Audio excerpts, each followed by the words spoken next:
Salve María, aquí les saluda el Padre Ricardo del Campo y vamos a continuar hablando sobre doña Lucilia Ribeiro dos Santos, que es la madre del doctor Pino Correa de Oliveira, que es nuestro inspirador, fue quien formó a nuestro fundador, a Monseñor John Clark. Doña Lucilia, ustedes han visto en las presentaciones anteriores su niñez, su juventud. Doña Lucilia se casó a una edad madura. Ella se casó a los 30 años.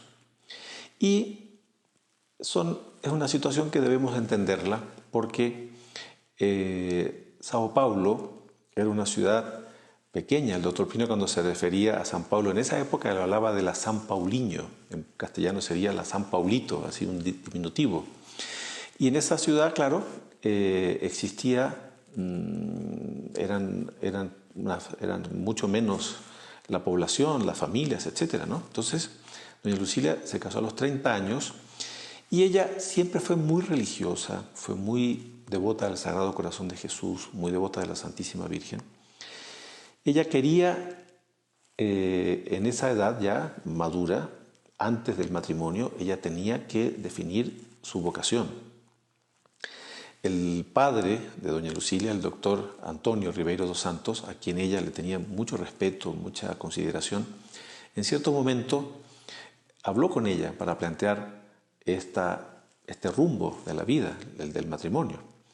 Porque doña Lucilia tuvo en esa etapa de su vida el deseo de ser religiosa. Ella era muy religiosa y tuvo el deseo de hacerse religiosa. Y había cerca de la casa de ella algunos conventos de religiosas. Había uno que era el convento de la Luz, que ella frecuentaba bastante. Había otro también cerca de la casa, ahí en el barrio de los Campos Elíseos, en Sao Paulo, donde había una religiosa amiga de ella, donde ella ahí tenía interés en ella de pronto seguir la vida religiosa. Pero sobre todo lo que ella quería era hacer la voluntad de Dios.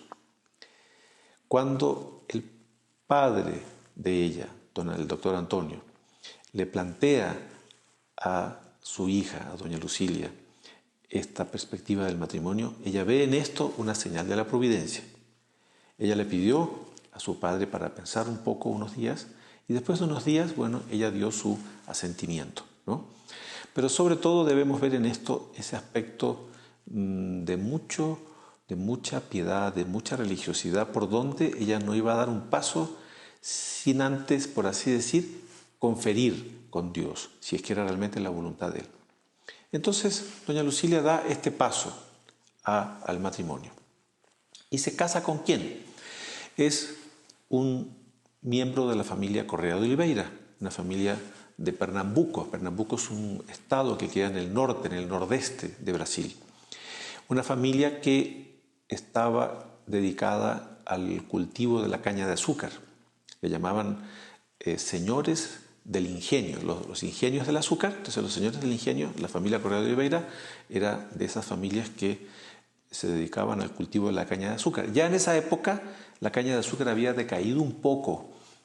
¿Por qué? Porque en Alemania habían descubierto ya la forma de extraer azúcar, de sacar azúcar de la beterraba. Entonces se presentó esta ocasión, el doctor Antonio, el papá de doña Lucilia, le plantea esta alternativa. Ella ve en eso una señal de la providencia, que es la voluntad de Dios, y ella acepta. Otra cosa también bonita de la vida de doña Lucilia es que en esa época todavía no había sido introducida la comunión y los sacramentos para los niños, que fue en el pontificado de San Pío X. Entonces doña Lucilia, ya próxima del matrimonio, ya todavía no había hecho la primera comunión, ni tampoco se había confesado nunca en su vida.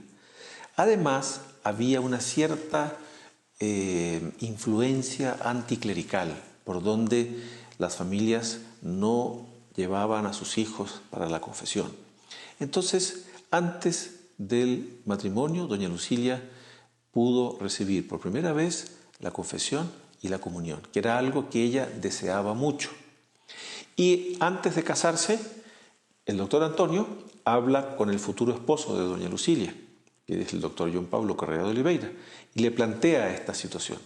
Y ambos se ponen de acuerdo, junto con doña Lucilia, los tres, en el sentido de que, bueno, doña Lucilia quería recibir los sacramentos y los quería recibir con regularidad.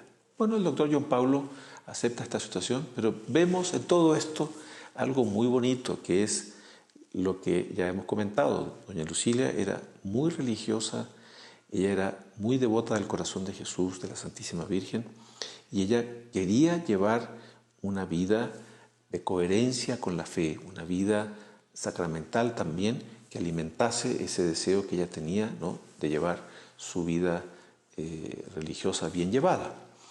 Entonces, finalmente, se realiza el matrimonio. Ella se casa el año 1906, a los 30 años.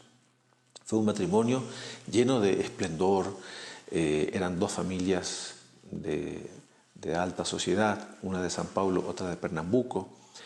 El matrimonio se llevó a cabo en una iglesia que quedaba cerca del convento de la Luz que doña Lucilia frecuentaba, la iglesia de San Cristóbal, que estaba vinculada al arzobispado de Sao Paulo. Se casan, sale por los periódicos, etc. Y este paso que doña Lucilia da al matrimonio la hace también crecer a ella en su vida espiritual. Ella comprende que es un paso muy importante en la vida y ella quiere dar ese paso con toda fidelidad a la ley de Dios.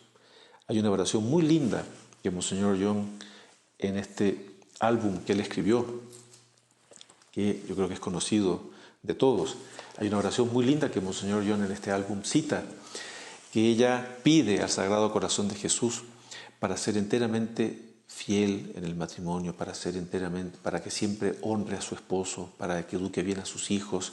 Es una oración que ella escribió de puño y letra en unas hojas que se mantienen hasta hoy y están citadas aquí en este álbum de Monseñor John. Pero se ve ese deseo de ella hacer las cosas como Dios quiere, ¿no?, cumplir la voluntad de Dios.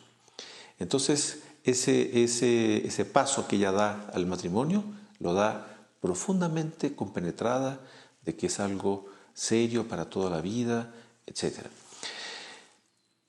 Después del matrimonio, ella va un tiempo a Pernambuco, pasa un par de meses conociendo allá los lugares de la familia de su esposo, y ella deja en la familia de su esposo una profunda marca de una mujer muy bondadosa, de una mujer muy siempre paciente, siempre muy deseosa de hacer el bien, de ayudar a los demás.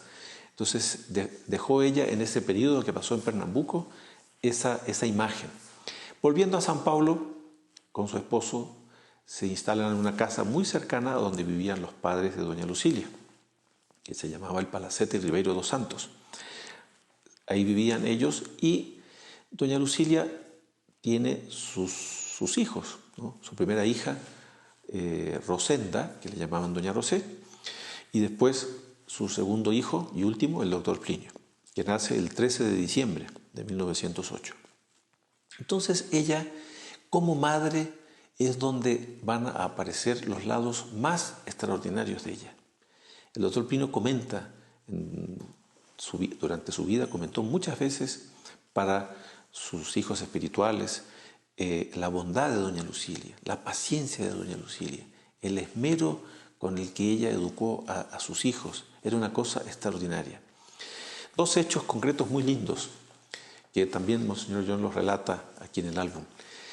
La primera palabra que el doctor Plinio aprendió a pronunciar en su niñez fue Jesús. Doña Lucilia tenía una imagen del corazón de Jesús que siempre la acompañaba, y doña Lucilia le preguntaba a su hijo, ¿cómo se llama? Jesús. Fue la primera palabra que él aprendió.